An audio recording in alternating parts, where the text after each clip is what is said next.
I think now also the recording is working. Well, it's a great pleasure to welcome Roderich Tumulka from Tübingen, and he'll talk on multi-time version of the Landau-Peierls formulation of quantum electrodynamics. So looking forward to your talk, Rudi. Thank you very much, Felix, for the introduction, and thank you also to Dirk and Peter for inviting me to speak in your colloquium. Before I start with my topics, I'd like to say something about Detlef Dürr. As most of you probably already know, Detlef Dürr has passed away on January 3rd this year after 3 weeks of illness.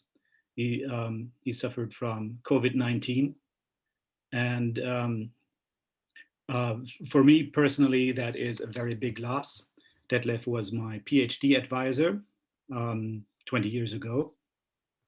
He was also Dirk's PhD advisor and Peter's. I think that in your colloquium on previous occasions, Detlef was participating. So I think that if he were healthy today, he would be joining this this colloquium, and I like to imagine that he would enjoy today's talk. The sentence that I quoted down there, that was printed in the newspaper, in the death notice. It is my understanding that Detlef himself kind of chose this sentence while he was in hospital, which is kind of connecting his the kind of his life with his research in physics. Maybe one more sentence about Detlef. It is my wish to carry on his spirit, which I think can be summarized by saying that we need to get to the bottom of things that we don't understand. Of course, there are many things in physics that we don't understand today, and I think our goals should be to get to the bottom, to get to a serious understanding of these things. There's another thing that I'd like to say before I start with my talk.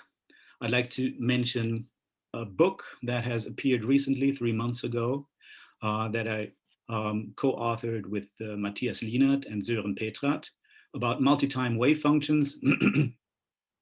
So this appeared in Springer Briefs. So it's a short book, just about 100 pages. So I wanted to draw your attention to this book. Multi-time wave functions will, of course, also come up in this talk. They're already mentioned in the title. So what I'm doing here is I'm taking an unusual approach to quantum field theory. I'm using wave functions.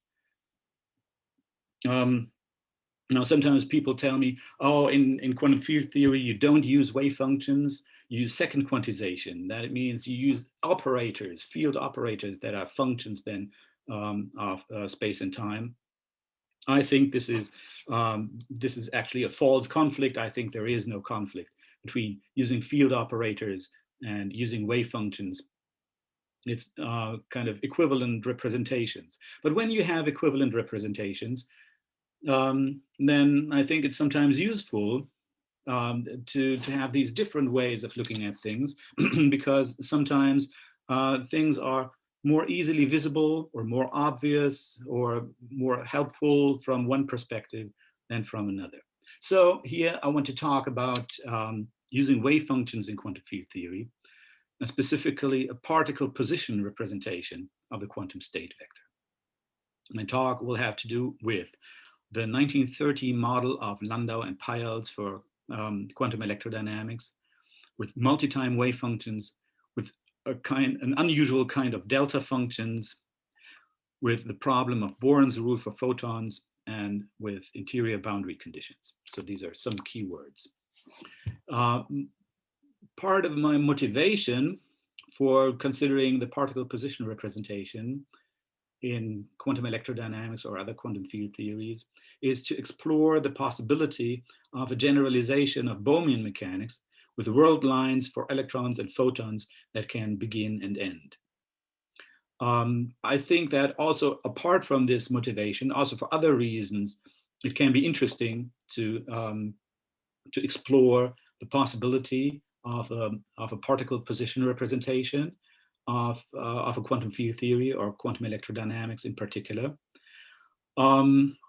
Also, from the Bohmian approach, it's there may be other possibilities, alternatives to having these world lines. Bohm himself suggested that instead of photon world lines, there should be field configurations. And also, well, some authors have suggested that photons just don't have world lines, they're just in the wave function.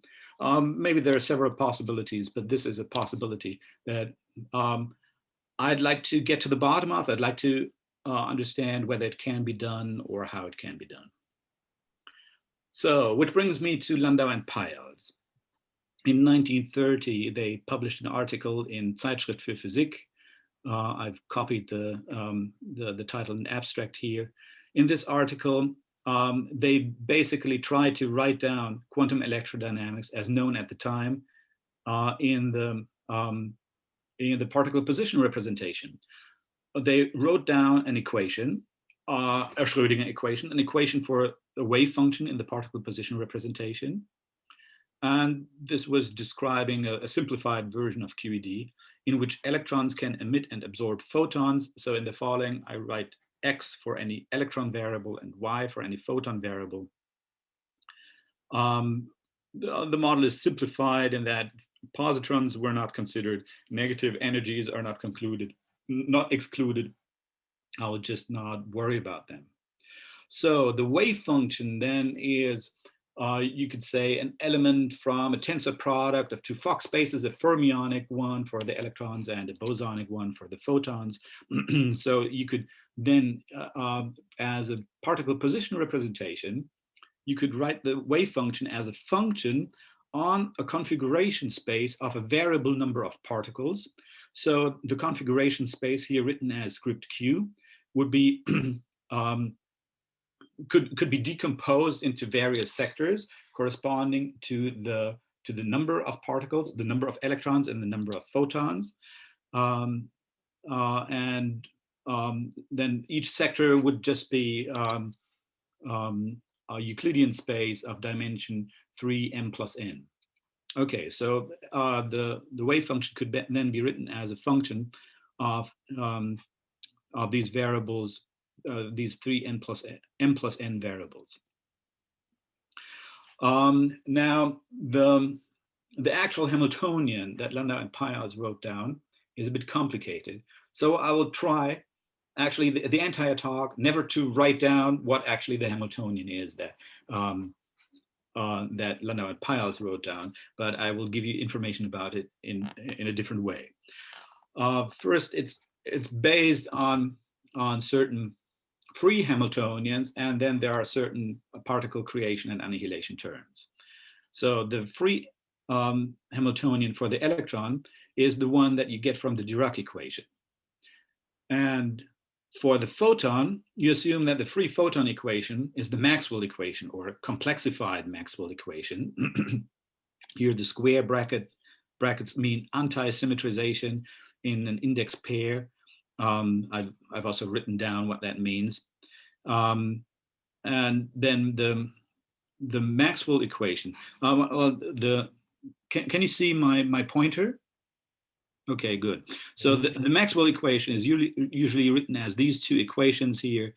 So this means the anti-symmetrize over three indices. So this is automatic when you write the F as the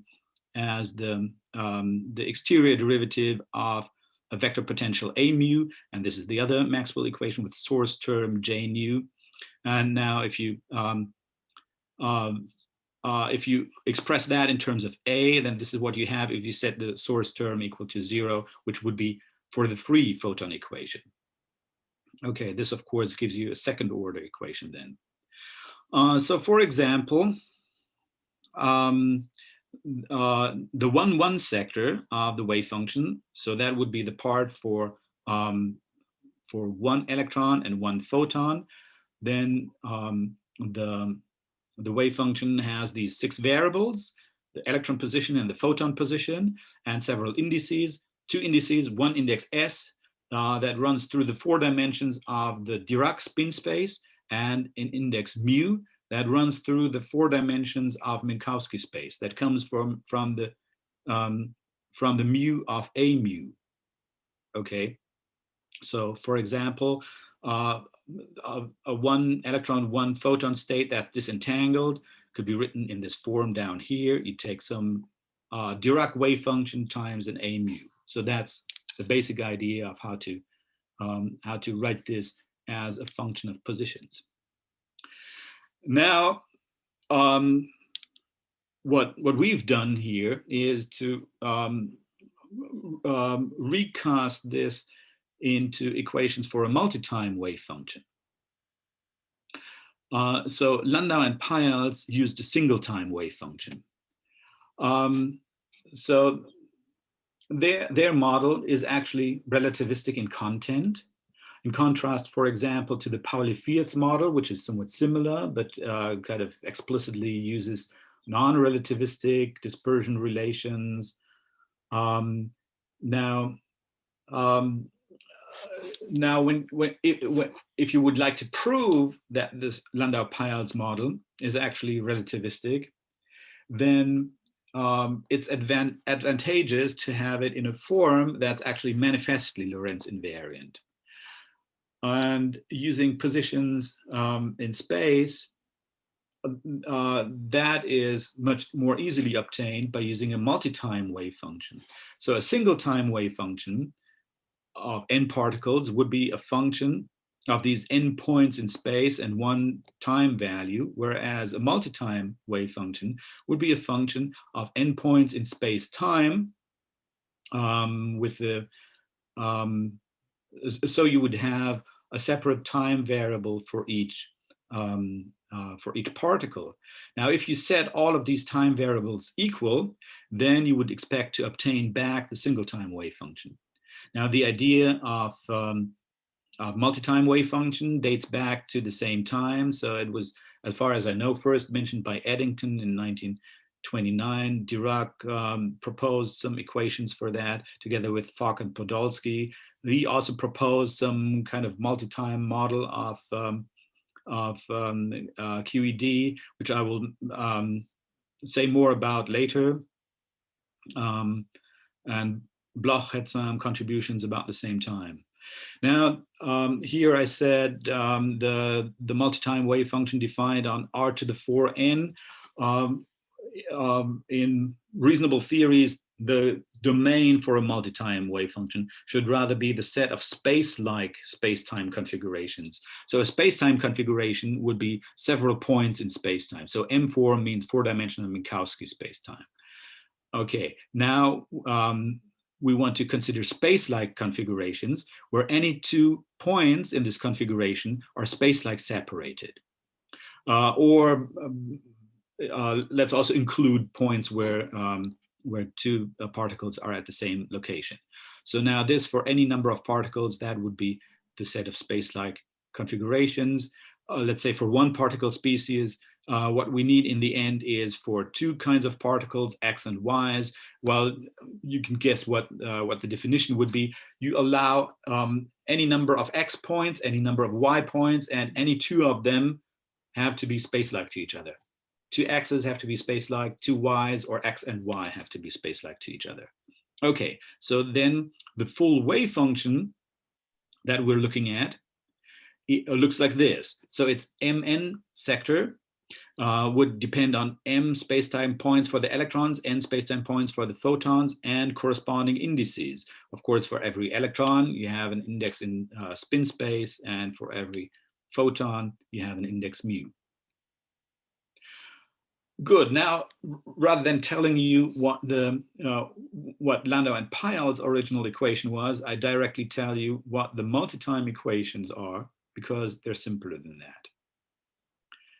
But before I write down these multi-time equations, I need Lorentz invariant three-dimensional Dirac delta distributions. Now, the ordinary three-dimensional Dirac delta distribution, which would just be the product of three one-dimensional delta distributions, well, that's what you all know. It gives you the value of a test function f at this particular point where the delta function is concentrated. Now we want to have a distribution that we can integrate over space-like surfaces, let's say smooth Cauchy surfaces. So let's say this is the origin in Minkowski spacetime. So the green set here is the present of the origin. It's the set of space-like points in 4 dimensions that are space-like to the origin, including the origin itself. Okay, and now the claim here is that the Lorentz invariant three-dimensional delta distribution that can be integrated over three-dimensional surfaces, sigma, as in this picture, that's really a vector valued distribution. And I will write it delta 3 index mu. So let me explain that, what this distribution is, why it's Lorentz invariant, and why it's three-dimensional. Okay, so the claim is that this distribution can be integrated over a Cauchy surface containing the origin, and it can be integrated against a smooth test function f, which is defined on the surface sigma. So you can make sense of this kind of expression. The d, the distribution, d here is just a different notation for the thing that I want to define, can be integrated over sigma against a test function f. And here is a different way of writing this thing. So when you integrate over sigma, here you have the Riemannian volume measure over sigma, the volume associated with the 3 metric on sigma. This is the future unit normal vector on sigma. Okay, the d should be vector valued. Then you contract with this. A vector field, you can integrate a vector field, or put differently, a vector field can be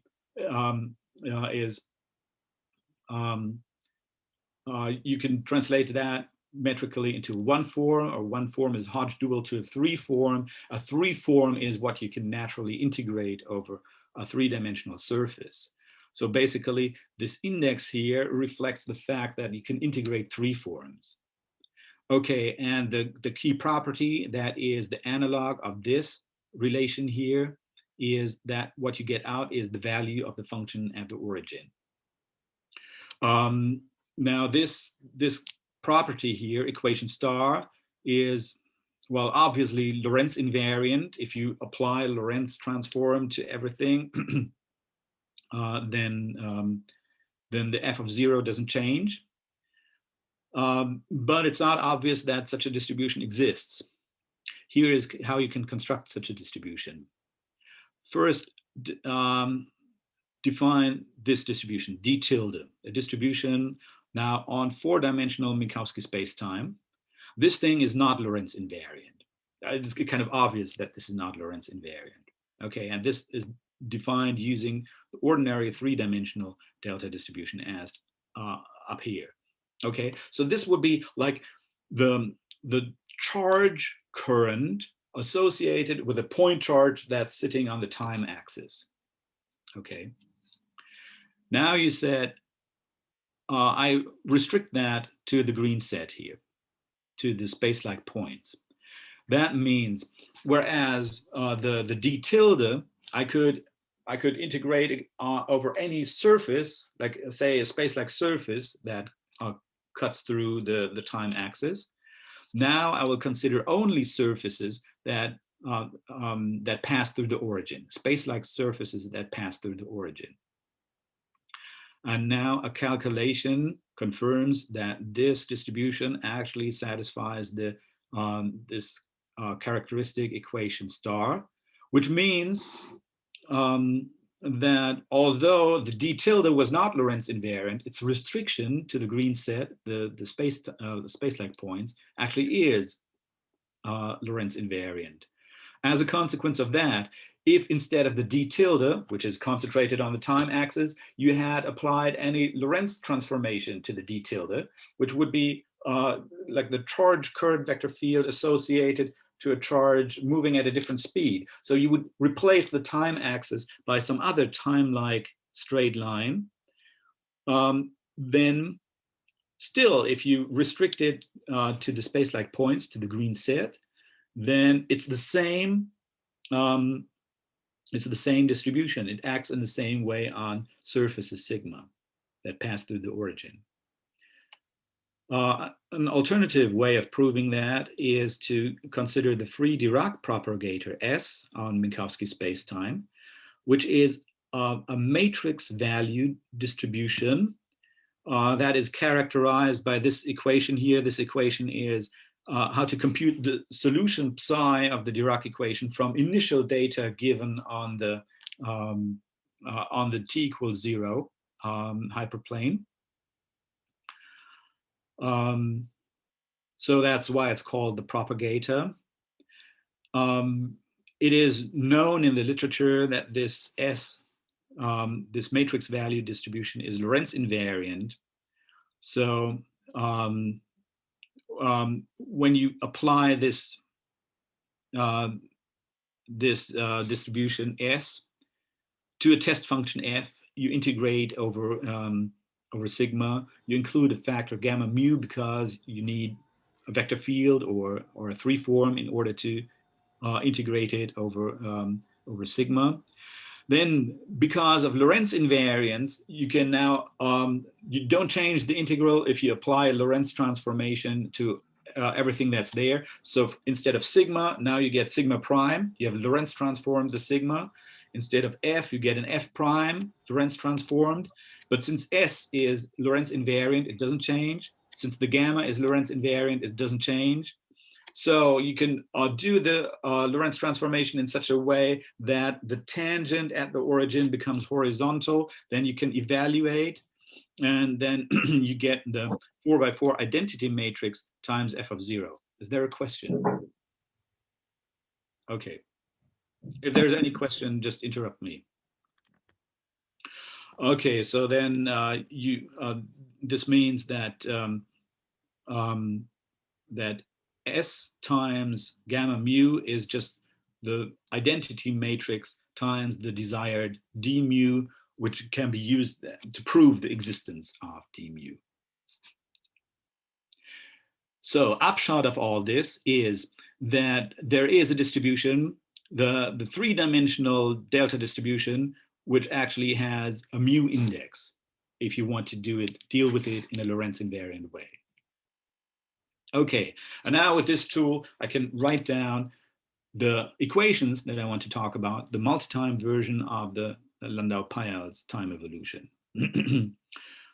So multi-time equations, that means I will provide an equation for the time derivative with respect to every time variable. So now for each particle, I have a separate time variable. So I will give for every electron an equation for the time derivative with respect to that electron, and for every photon. And equation number 1 is for the electron. What you see here is something like the Dirac equation. You see here gamma matrices. So this is the derivative, the mu derivative with respect to the xj variable. So here is somewhere the xj variable, you take that derivative. So this is the covariant four-dimensional Dirac operator. So the Dirac equation would be this thing here is equal to 0. Okay, and now here we have an additional term on the right-hand side.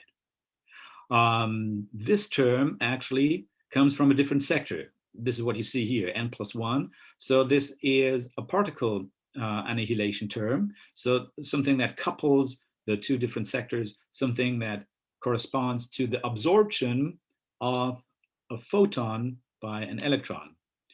So since this comes from the sector above, you have one more variable here, the y n+1. So you have to plug in something for the n+1, which is where you consider that, that additional photon. And what you plug in here is the position of the electron that you're referring to here, that this operator refers to. In particular, of course, I should have mentioned, one of the derivatives, one of the four derivatives that occurs here is the derivative with respect to the time variable associated with electron xj.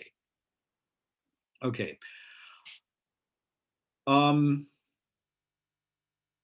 Now for the photons. Okay, so here is a derivative that refers to the yk variable, which is the space-time point associated with photon number k.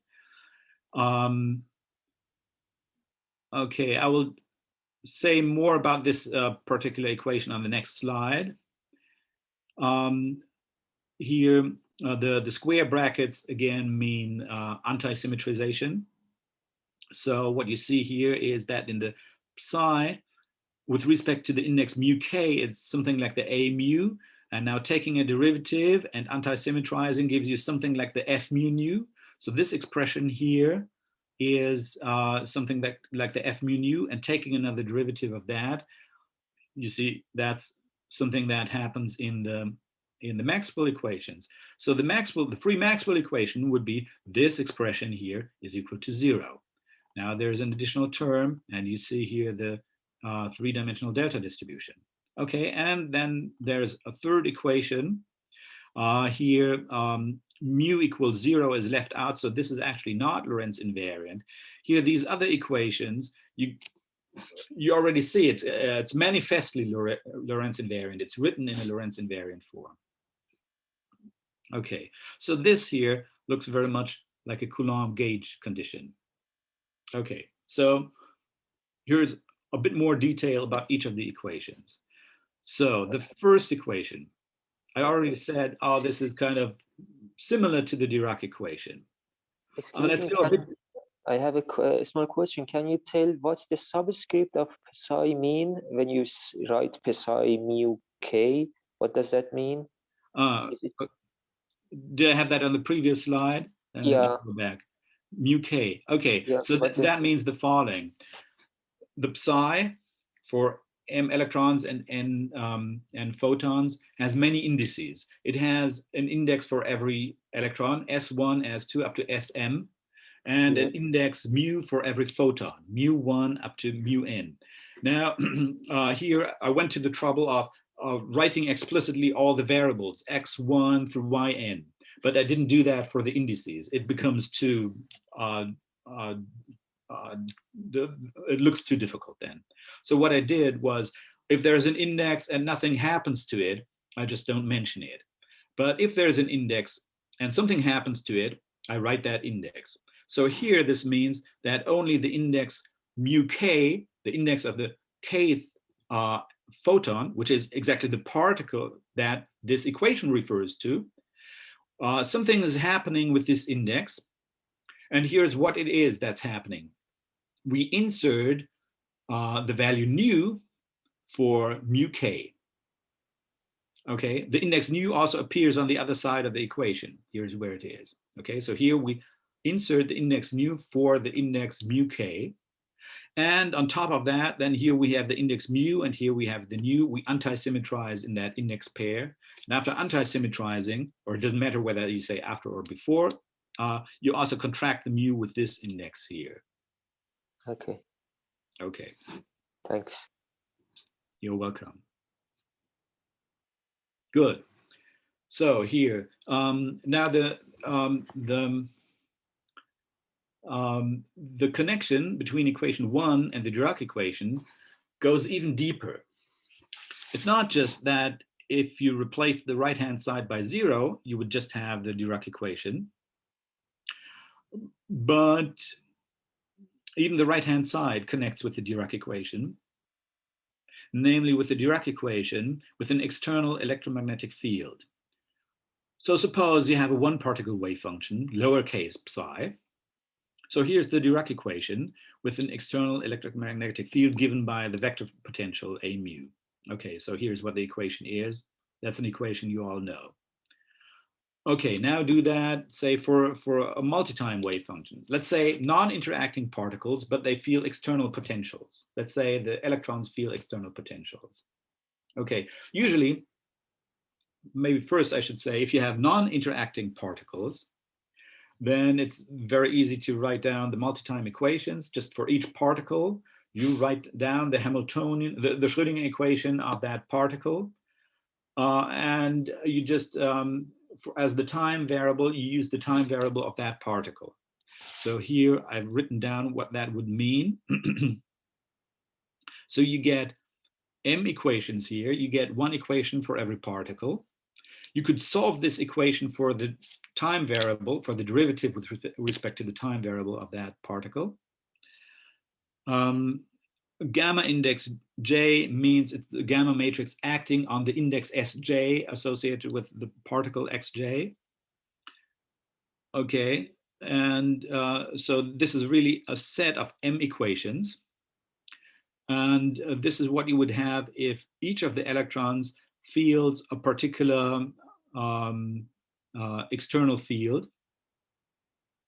Good. And now compare this to equation 1. What happens here is that the external field times the wave function psi has been replaced by the next sector of psi.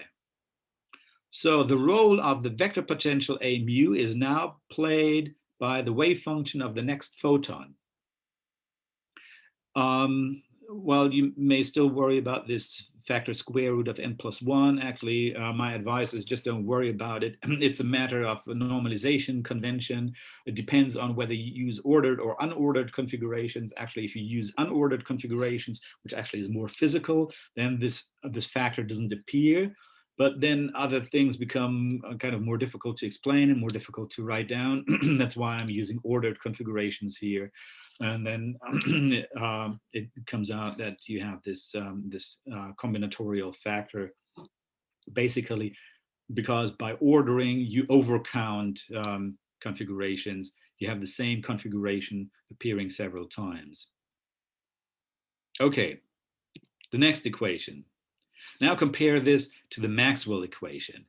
So here, I said now the wave function of the photon plays the role of the A mu. And here in the Maxwell equation, expressed in terms of the A mu, now you put a psi for the A. Okay, so then that means here you get the wave function. You use the index mu of the kth photon as the index that should go here, the index of the A. Okay, so this is really the Maxwell equation applied in this multi-time fashion with some expression here on the right-hand side.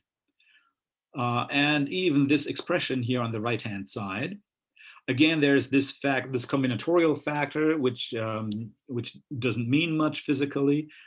Now, pay some attention to the factor E, which is the elementary charge, the charge of the electron, the coupling constant. So the source term in the Maxwell equation should be something like the charge current. And what you see here is you see the charge factor here. You see that this expression is concentrated on just m points, namely the locations of the electrons.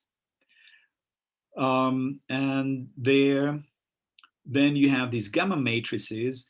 Now also the gamma matrices, they come up in the expression for the current associated with the Dirac equation, so that they appear here, and an expression for a current is not so surprising.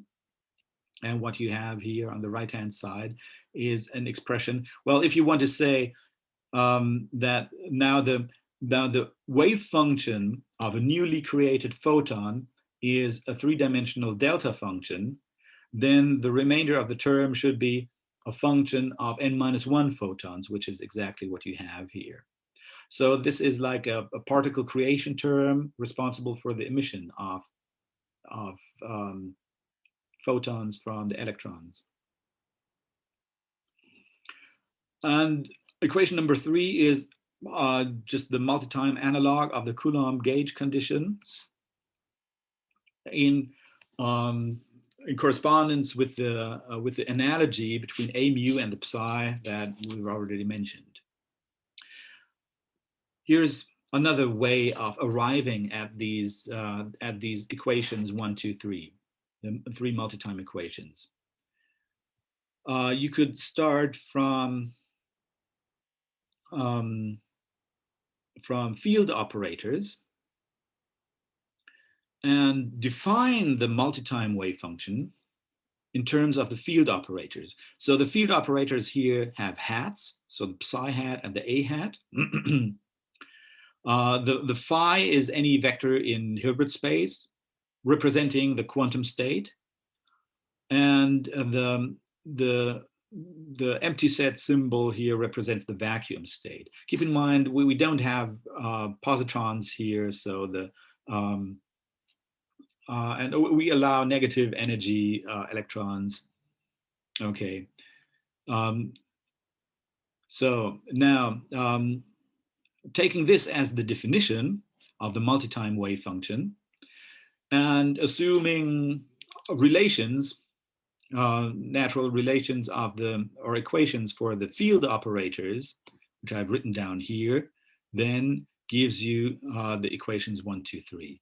What are these relations? I can briefly mention them. So the psi, then, in the absence of positrons, would just mean it's an annihilation operator at the position x. So acting on the vacuum, you should just get 0. Here you have a PDE for these field operators. You see here the a mu operator, here the psi operator. This is just the Dirac operator with field a mu. The Dirac equation for the field operator psi with the a mu inside. Then you have Maxwell's equation for the a mu operator with the source term that's quadratic in the electron field operators, and this gauge condition, and we assume canonical commutation relations, then we get these equations. So this adds to the idea that these equations 1, 2, 3 that you saw on the previous slide are actually natural equations.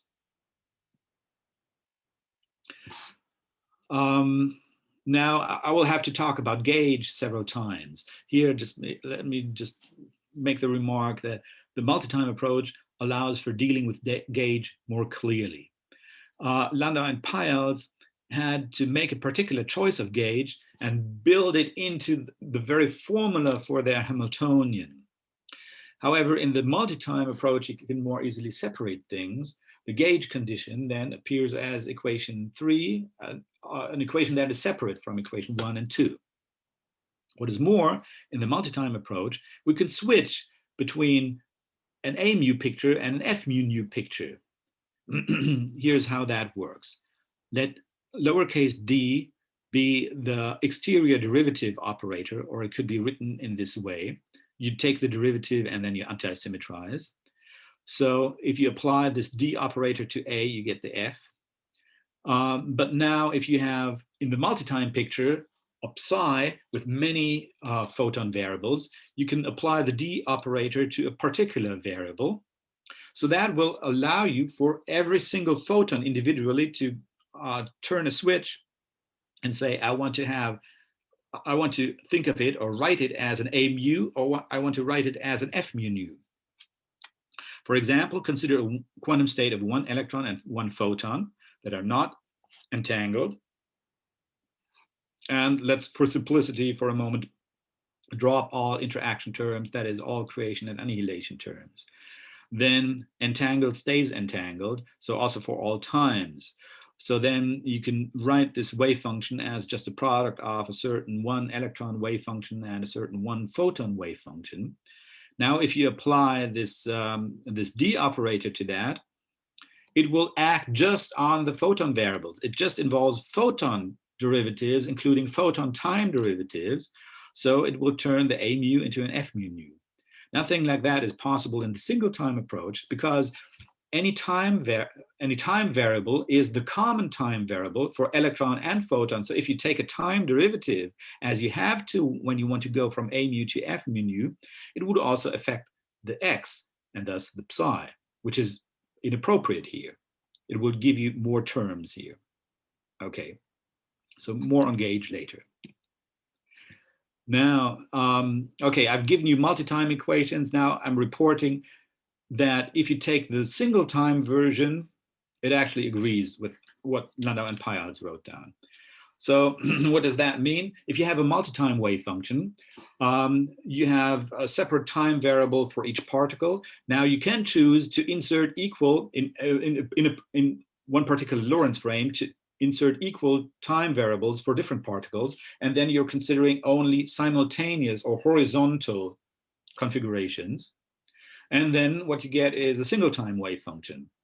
Okay, we'll do that here and compare to the wave function of Landau and Peierls.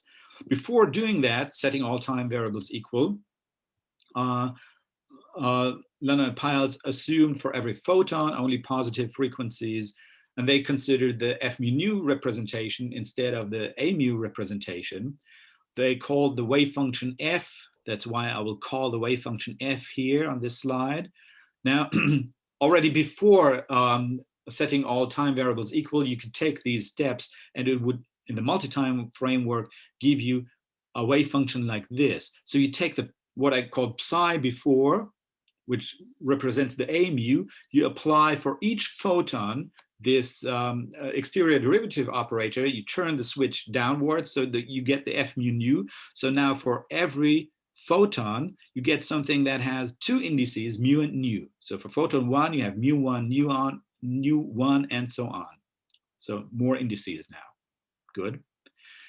Now, in the Coulomb gauge, if you have the Coulomb gauge and positive frequency and square integrability, you can reconstruct the vector potential from the field tensor.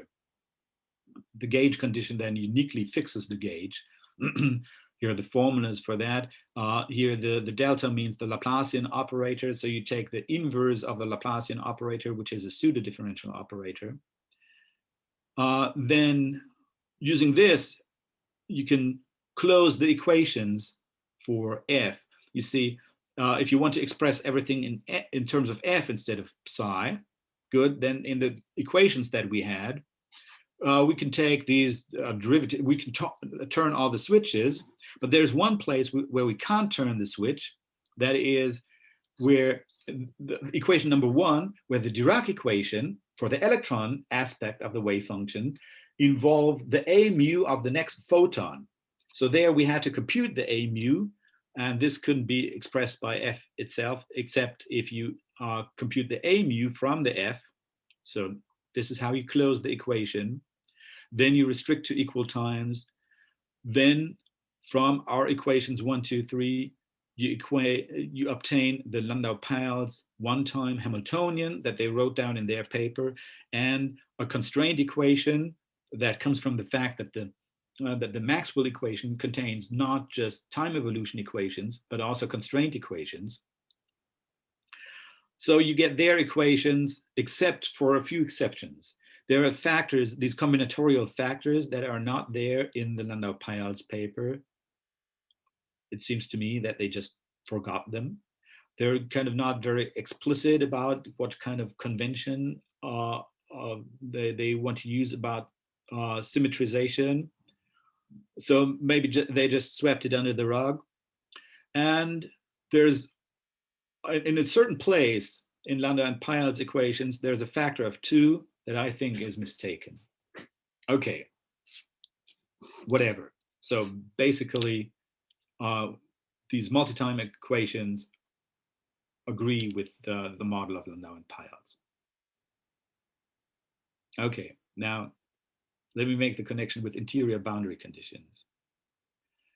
Interior boundary conditions, that's another advantage of the particle position representation. In non-relativistic models of X particles emitting and absorbing Y particles, the delta function in the creation term makes the Hamiltonian ultraviolet divergent. Now this divergence disappears if we demand a certain condition on the wave function. Now I write capital phi for a single time wave function. So here that's the wave function on a configuration in 3 dimensions, but arbitrary number of particles. The boundary that I'm talking about here is the set of configurations where 2 particles meet, let's say an X and a Y particle. And at this boundary, I impose a boundary condition. So here's an example of what this boundary condition may look like in a simplified case where we have a single X particle that is fixed at the origin, so it doesn't appear anymore among the variables of the wave function. And then it says, this equation relates 2 different sectors of the wave function, n+1 bosons and n bosons. And here we're talking about how this wave function behaves at the origin or near the origin, because here for one of the photons, we've inserted a position in space that we let go to the origin, which is the place where the X particle is sitting. Okay, so essentially it says the value of the wave function on the boundary is given by some constant times the value on the lower sector, which is a point that has nothing to do with the boundary. It sits somewhere in the interior of the configuration space. That's why it's called interior boundary condition. Now, let me point out that something similar happens also with these Landau-Peierls equations. As I'm sure you know, the 8 Maxwell equations in any Lorentz frame, they split up into 6 time evolution equations and 2 constraints. So the 2 constraints are usually known as divergence B equals 0 and divergence E equals 4 pi times charge density. So if for charge density, we plug in a finite number of delta functions, then we obtain the following from this equation here by integrating it over a ball around one of the charges of small radius. Okay, so then on the right-hand side, just one of the delta functions contributes, and what it contributes is this constant E. Okay, on the other side, you have the integral of the divergence of E, and that suggests using the divergence theorem to express it as a flux integral over the surface of the sphere of radius R. So S2 here means the unit sphere. So I've pulled out the factor R squared, and this is the radial component of the E field on this sphere. You see here, omega runs through all unit vectors in 3 dimensions. So that's a small sphere surrounding the point xj. Now take the limit r to 0, then this doesn't change.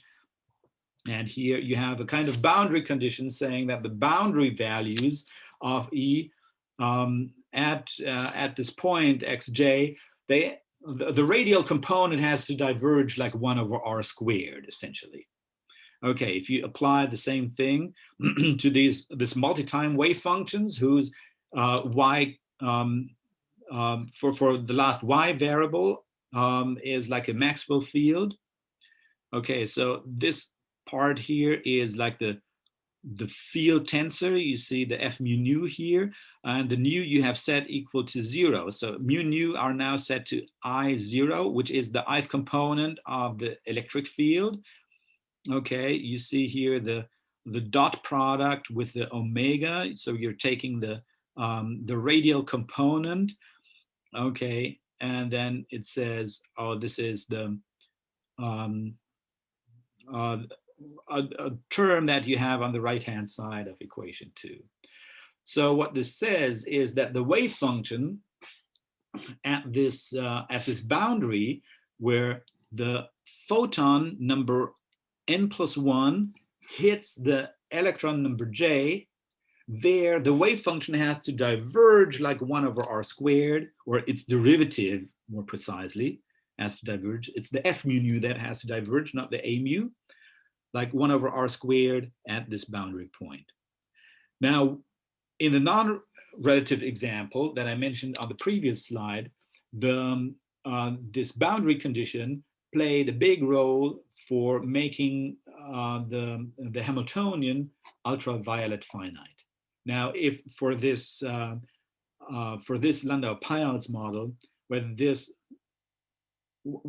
the step of avoiding the delta function by integrating it out and by writing it as a boundary condition on the wave function, whether that helps with any ultraviolet problem, I don't know, remains to be seen, but at least it's maybe worth mentioning that an interior boundary condition comes out of the equations by itself, just by integrating one of the equations.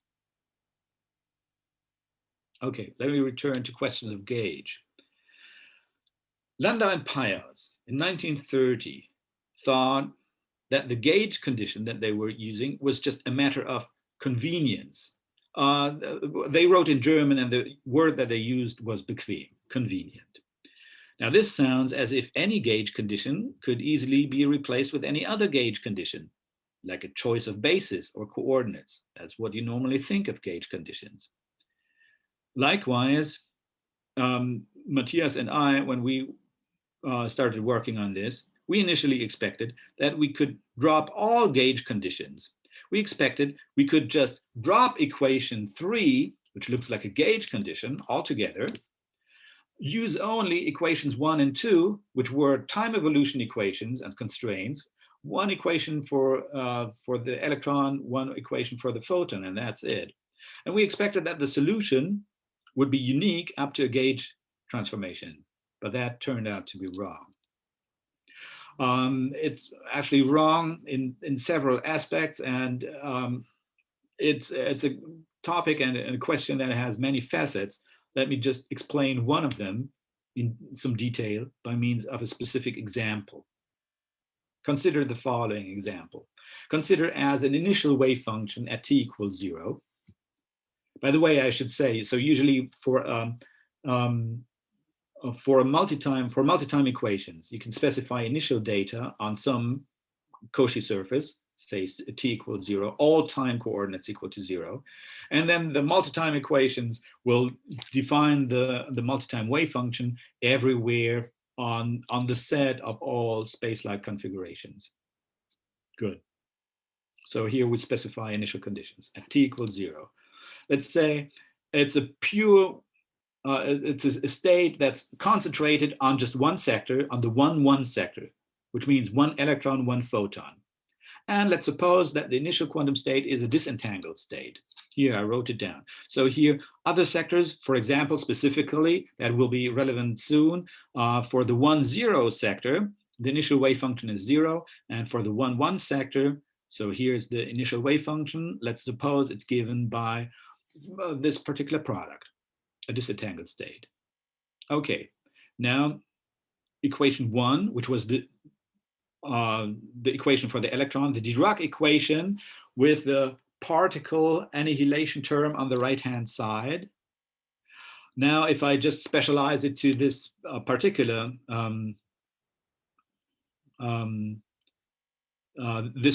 wave function, and if I'm interested particularly in the 1-0 sector, 1 electron, 0 photons, then I think I probably forgot a factor of I, imaginary, and a factor of gamma 0 here, but doesn't matter much. You see the Dirac operator just vanishes because on the initial condition, all derivatives are 0. And mass times the wave function is 0.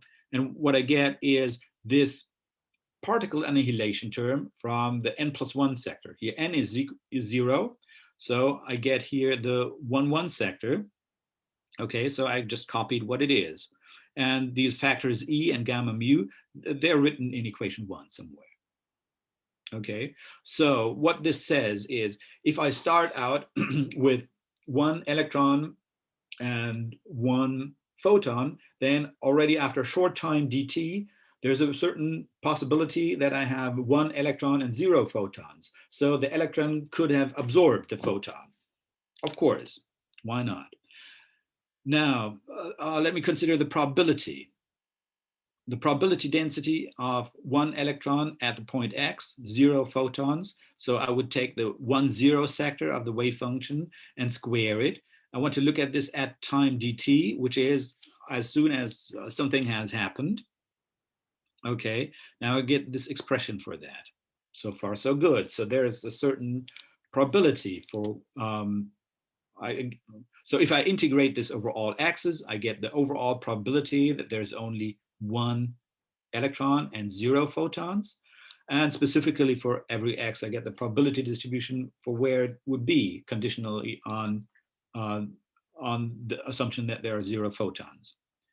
But now replace the a mu here by another a mu that is gauge equivalent. We might have thought that here the, you see, if we have gauge freedom, we can use different gauges and express the photon wave function in different ways. So we could use here, we could add the a space-time gradient of some function here to the a mu. You would probably think that also the psi somehow has to be changed by a phase factor when you change the gauge, but the phase factor will drop out of this absolute square here anyway, but the right-hand side changes. If you add some gradient to a mu, it's no longer the same function of x. Okay, so it seems then that probabilities have changed, that the empirical predictions of the theory have changed. And this is just one example out of kind of several ones that suggest the following: that equation 3, the equation that looked like a gauge condition, is not like a choice of bases or coordinates. It is one of the defining equations of the theory. If you change this equation, you get a different theory, making different empirical predictions.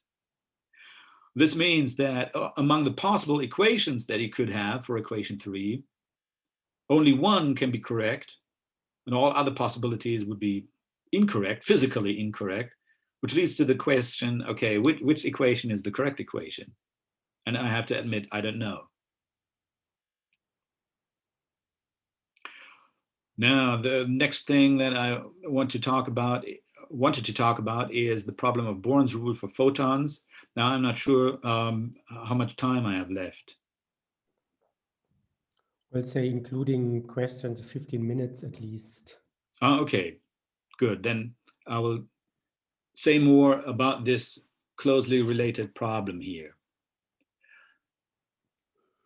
Okay, Born's rule, of course, is some law that specifies a probability density or probability current J mu in terms of a wave function. Let's, for simplicity, focus on the case of a single particle. For a Dirac wave function, there is a simple formula for J mu in terms of psi. I've written it down here. You all know that. Okay. Now the question is, okay, what's the probability current for a photon in terms of a photon wave function, a mu? It's perhaps surprising that this is actually an open problem. There is a convincing answer for plane waves. Let me describe the answer for plane waves. So consider an a mu that is a plane wave. Okay, so here lowercase a mu are coefficients, complex coefficients, and then here k is the wave vector. Then if you compute from that the f mu nu, okay, this is the expression that you get. The wave vector k mu would be would be light-like. We assume here it's future light-like. And the K mu, A mu has to be 0 in order to satisfy the Maxwell equation. Now in the classical regime, which it seems plausible to assume involves many photons with equal wave functions, the photon wave function becomes the electromagnetic field. It would seem that that's the reason why the Maxwell equation appears in the classical theory, because it's a kind of remnant of the photon wave function. So in such a situation, you would think that the quantum description should reproduce what you get classically. Now, classically, you would say, if you have the field F mu nu, then the energy density, stress energy tensor, is this expression here. That's the classical formula for it. And if you take this particular F mu nu and plug it in here, this is what you get out. You get something that's proportional to K mu K nu. Now that sounds pretty reasonable, and the proportionality factor is like is quadratic in the coefficients A mu, and so this is something like psi squared. That sounds reasonable. Now, if each photon has momentum h bar k mu, and if the energy is the time-like component of the momentum, then you can argue as follows. So if every photon has the same energy, h bar k0, and if I know what in space the distribution of, or the density of energy is, then I can just take my energy density, divide by the energy per photon, I get a photon number density. But if I have many photons, all have the same probability density, independently of each other, it's a product of many equal factors. Okay, then for a large number, by the law of large numbers, the photon number will be proportional to the photon probability density. Okay, so for that reason, if J nu is my probability current and K mu is the momentum for every single photon, then this product, or maybe there should be a constant factor that has something to do with the total number of photons, then this should be the energy density. Now comparing this formula to that formula, you can read off that the J mu must be this expression here. Maybe there is a further constant factor. A constant means like h bar or 4 factorial or whatever, but it doesn't depend on the k, it doesn't depend on the a. So this expression here would capture the a and the k dependence. Okay, so then that's the probability current for a plane wave. If your wave function is a local plane wave, as would occur in the scattering regime. So that means that in every small region, the wave function is well approximated by a plane wave. Then, of course, then in every small region, since probability density is something local, you could just apply this formula here to the plane wave that you have in the small region. Okay, but not every Maxwell field is a local plane wave. So the problem remains, what's the general formula of J mu for a Maxwell field? This desired law for the current should have these properties. It should be an expression, there should be a formula that is quadratic in the wave function A mu and its derivatives. The expression should be local, that is depend only on A mu and its derivatives at that point X. It should be future time-like or light-like. It should, probability should be conserved, so the current should satisfy a continuity equation, at least if A mu obeys the free Maxwell equation, so that would be different in the presence of charges. For a plane wave, it should agree with the formula that we already had on the previous slide, and some more. Okay, it should be Lorentz invariant. It should be should also work in curved space-time, Now, several proposals for the photon probability current have been made. One actually in the very same paper by Landau and Peierls, others by Bialenitsky-Birula, by Michael Kiesling and Shadi Tabilda-Zadeh, and others. None of them satisfies all of the properties above. Some of them may be useful approximations. Some of them are used. Well, often in scattering theory, you have local plane waves, so you don't really have the problem. Some of these proposals I've seen in quantum optics books, but since these recipes don't actually satisfy all of these desired properties, or even properties 1 through 5, it seems to me that they're not the ultimately correct answer. It seems the correct answer has not been found yet. My guess would be that maybe there is a formula for J in terms of A mu and its derivatives that applies only in a particular gauge, that you would have to assume a particular gauge condition of the A mu in order to be able to write down a formula for the J. But it's an open problem. I don't actually know what the correct answer is. Consistency. When you have multi-time equations, you have a problem with consistency because equations can be inconsistent. So here's a result for a simple case. When you have a fixed number of time variables, and Q here could be a configuration, so it's a kind of a collective variable for all space coordinates, let's call it the configuration. If you have a fixed number of time variables, and if your multi-time system looks like this, so for each, you have one equation for each time variable, and here you have a linear operator hk that acts on the psi. Then this system will be consistent if and only if this commutator is 0. So if all of your these partial Hamiltonians, if they're all time independent, then okay, then they commute with the other time derivatives, and the 2 time derivatives commute anyway. So then this equation here, this consistency condition, boils down to saying the 2 Hamiltonians commute.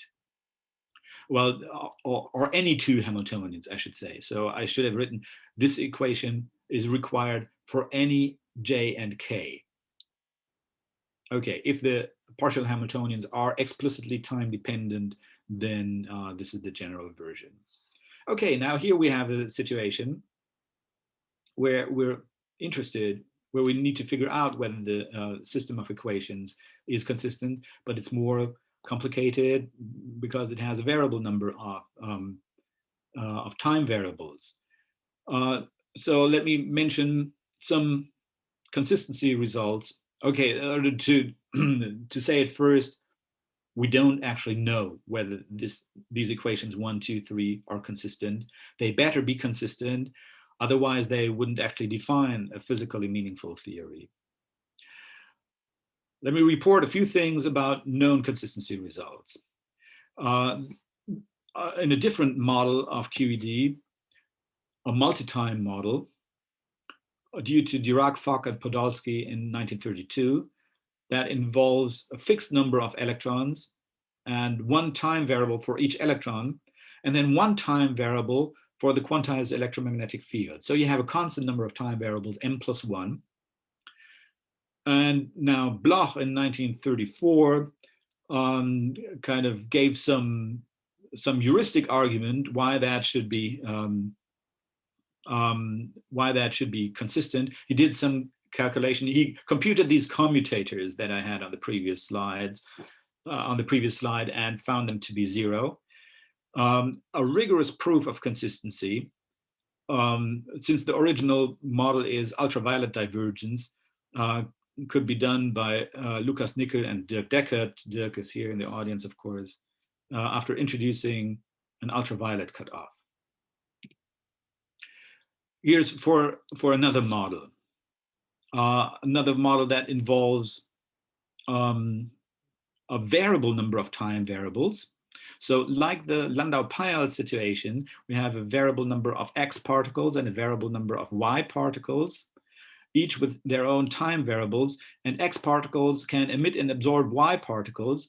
But in that model, we assume that X and Y both are Dirac particles.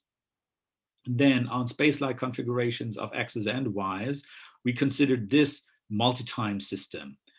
These were our equations. You see here kind of a similar structure. So now this replaces equation 1 and equation 2 that you saw earlier.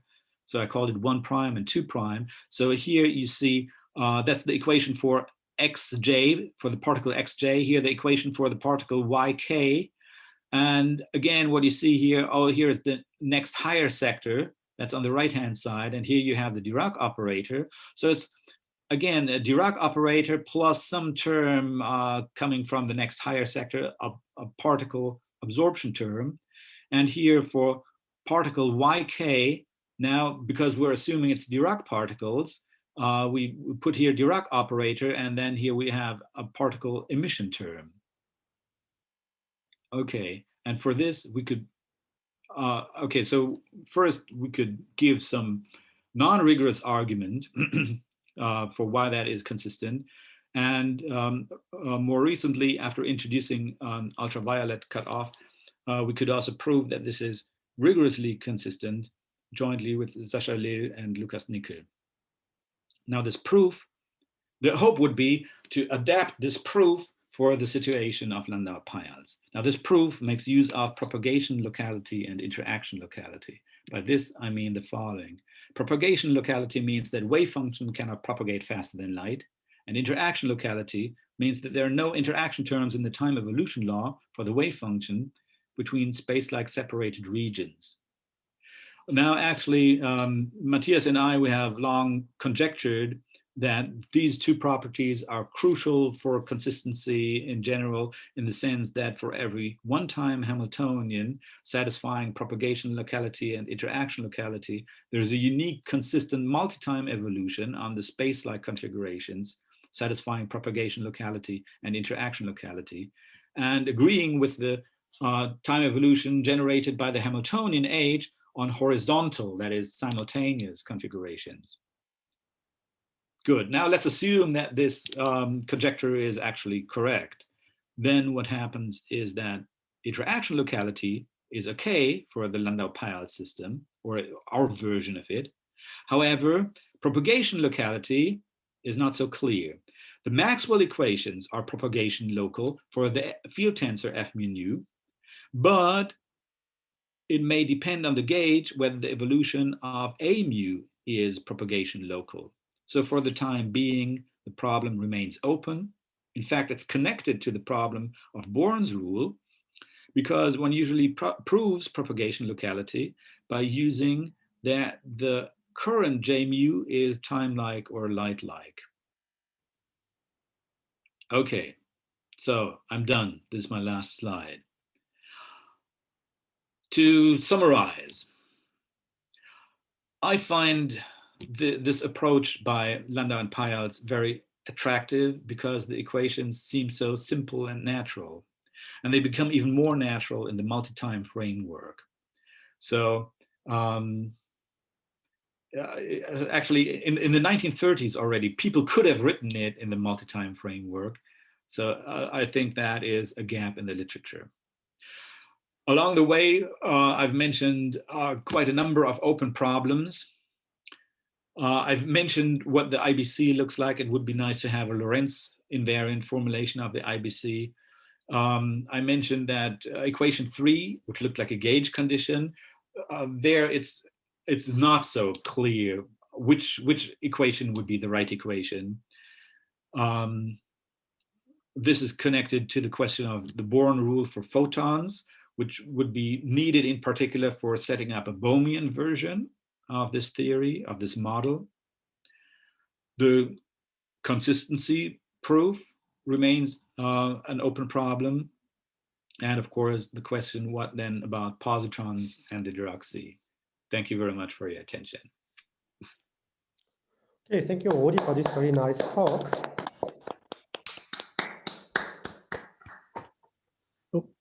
There are questions? I mean, if yes, just unmute yourself and go ahead. I have a question, if I may start. Sure. Sure. Yeah, I wanted to ask about equation 3. You said that it's not clear what to choose for the correct equation 3. I mean, those guys, Landau and Peierls, they had a specific equation for 3, and they got at the end some equation at the end of the paper, I think. So can't one take their results and then compare it with experiments? I mean, you cannot get something experimental or empirical out of the results of Landau and Peierls. And if the empirical prediction of the end equation they get is not the same as what one gets with experiments, then when you can say with certainty that thing is not good. Maybe. So Landau and Peierls used the Coulomb condition, which is what I wrote down here as equation 3 as well. Now, one thing now, okay, so Landau and Peierls, of course, had the idea that this is just a choice, like a choice of coordinates or choice of bases. Yeah, that's true. When you have a different picture and think of that as one of the defining equations of the theory, then you have second thoughts about Lorentz invariance. Then you would think, oh, shouldn't the equation somehow be Lorentz invariant? Or if it's not Lorentz invariant, then you would ask for proof that somehow that in every other Lorentz frame, it could be replaced by a different condition that is empirically equivalent, something like that. Okay, so that would be one thing that is that would kind of slow you down in, or that would make you hesitant in accepting this. Yeah. Another question is the question of consistency. I said for well, the usual idea for proving consistency, you would need propagation locality. Now, with this gauge condition, I don't see why it would be propagation local. I might be missing something. Okay, so that could be kind of a mathematical problem that just that would kind of kill this proposal. And yes, of course. Okay, so if you have a candidate that that leads to consistency, then you could start thinking about how to compare that to empirical data. Okay, thanks. Are there other questions? Yes, I have a question. Can you hear me? Yes. Yeah, so if I understood correctly, you said that the probability of finding an electron in the model depends on a gauge, somewhere in the middle of your talk. So, well, to me, it sounds like a reason to discard a model. Isn't it like this? It sounds like a very serious problem if something observable depends on a gauge. It could be the other way around. It could be that equation 3 is actually not just a gauge, but has a different status. So usually when we use the word gauge, we mean by that it's just like a choice of bases or coordinates. Now, I would say equation 3 is not like that. And also, when you study other aspects of how you can change the A mu in a wave function of this kind, a wave function in the particle position representation that is for several electrons and several photons, it seems like you can't just change, you can't just replace conditions like equation 3 that look like gauge conditions by some other conditions that look like gauge conditions. Okay, so I guess ultimately it's a question of of what you think is sounds plausible or not. So to me, it seems that that these equations of Landau-Peierls have some very plausible appeal to them. So that's why I would be more cautious with dismissing them because of this unexpected turn that showed up here. So in the original formulation of Landau and Peierls, there is also this problem of gauge dependence?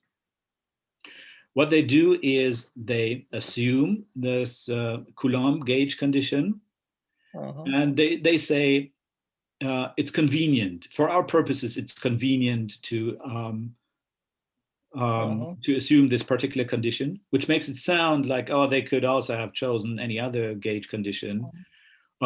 So I see no sign that they were aware of this kind of surprising situation. So I think they underestimated what's behind.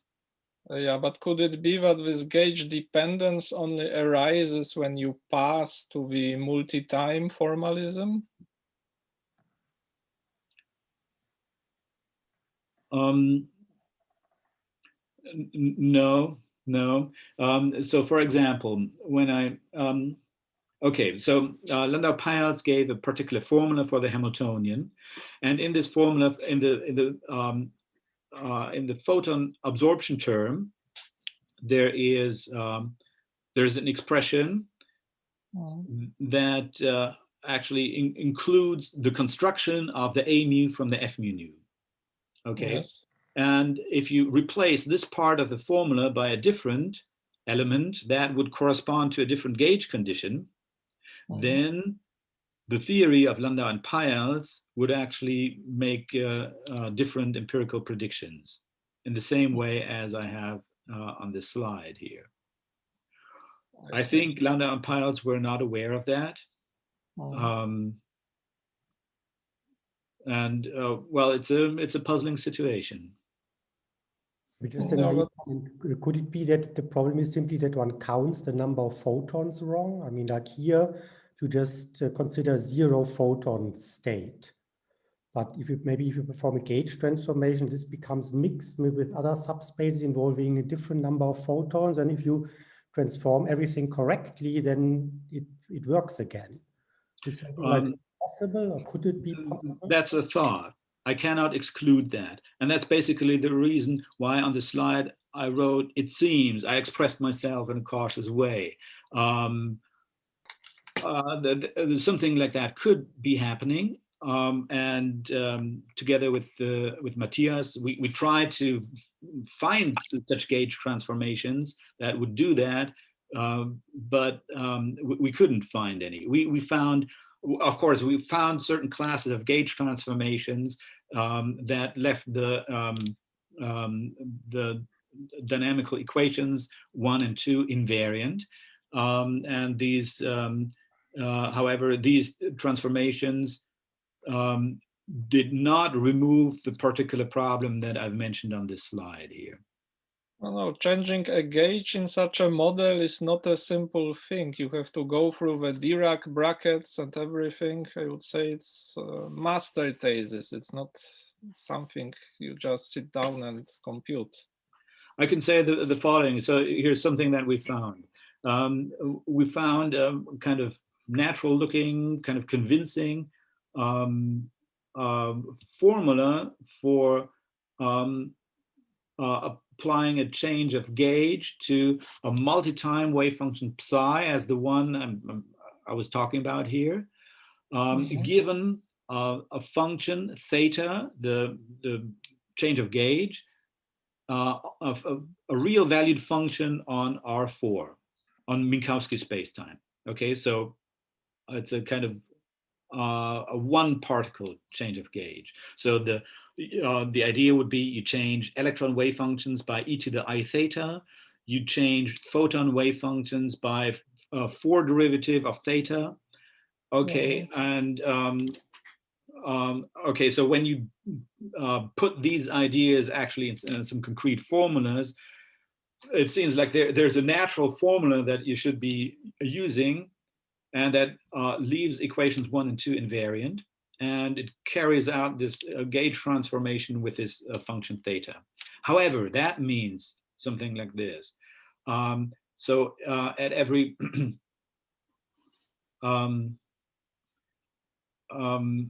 at every point in space-time, you have kind of 1 degree of freedom to change the gauge there.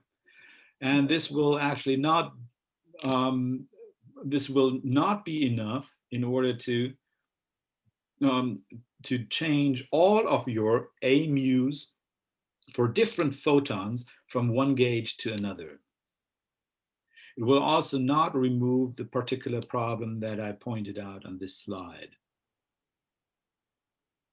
Okay. Okay, so it's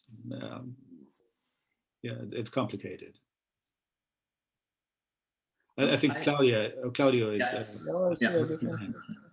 I just have a quick question regarding like this whole Born rule and so, and that like I'm wondering whether in general curved spacetime this is even really a well-defined question, given like, I mean, how do you identify individual photons and so on and so forth? I mean, like we've been looking at this from the classical perspectives. It seems your connection is interrupted. I can't hear you anymore. I'm not sure whether I should start answering your question because I'm not sure whether you can hear me. So maybe I just give my answer, and it will be recorded, and you may have to watch it on the recording then. Questions like this certainly come up, and questions like this are certainly kind of not obvious, they're subtle. It seems to me, well, first of all, it seems pretty, it seems to be the case. You see, we can put detectors somewhere that will detect photons, and we can put them in different places. So we can, it seems like we can actually measure the probability of a photon arriving here or a photon arriving there. It also seems people can do experiments with individual photons. So for example, people do tests of the Bell inequality. So they have an entangled pair of photons, and one goes this place, the other goes that place. And if they had trouble keeping control of which photon is which, and whether these are actually the photons that were created together in an entangled state, they wouldn't be able to see the Bell correlations. But they are able to see the Bell correlations, which suggests to me they have good control of which photon is which. They're not detecting a photon that came from somewhere else. They are detecting a photon that they actually generated in this experiment. So it seems like there are actually probabilities for detecting a photon here or there. So it seems that there should be some true value for this probability in nature. In curved space-time, yes, everything becomes more complicated, and it's not so clear what happens then. But still, I mean, okay, so I can't really say much about that. Yeah, so my I hope my connection is here again. So I mean, what we've been looking at really is like this sort of beam approximation and like spin Hall, and they're actually the step when you go from the field to the trajectory is sort of a shaky bit as well, which seems to be related to a similar thing, I guess. So like you can get to the definition, but it's sort of it's a really subtle issue in that context as well. So to get from field to trajectory. It also seems to me to be kind of a difficult and subtle business. Oh, maybe that's a good point to stop. So there are many questions remain open. Well, the question is, we are a bit over time, how we should do it with with the next talk. Let me first of all stop the recording and thank Roderich again. So thanks a lot again.